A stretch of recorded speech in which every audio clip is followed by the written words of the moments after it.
कोरापुट आकाश रे बाटबणा हेले नवीन पट्टनायक किछि समय पाई नवीन को हेलिकॉप्टर रो कोनोसी खोज खबर मिलेला नाही। शेषरे 45 मिनिट परे कोटोपाड रे पहुंचिला नवीन को हेलिकॉप्टर। तेबे आकाश रे काहेकि घूरी बुलिले मुख्यमंत्री पाणीपाग ना पायलट को फुल एयर ट्रैफिक कंट्रोल एने किछि कहू नथिबा बेले कोरापुट एसपी कहिसंती घटनार तदंत हेबो। राउरकेला एयर स्ट्रिप रो विमान को ठेली ठेली नेबा परे एहा हेउछि 10 दिन भितरे द्वितीय घटना।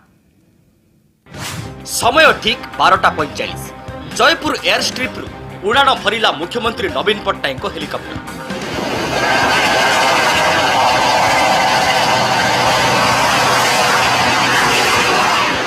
साथी थिले कोरापुट पीडी मधुस्मिता साहू और 4 जन सुरक्षा कर्मी। टार्गेट थिला 15 मिनिट भितरे कोटपाड रे पहुंचबे और विभिन्न प्रकल्पर शिलान्यास करिवे।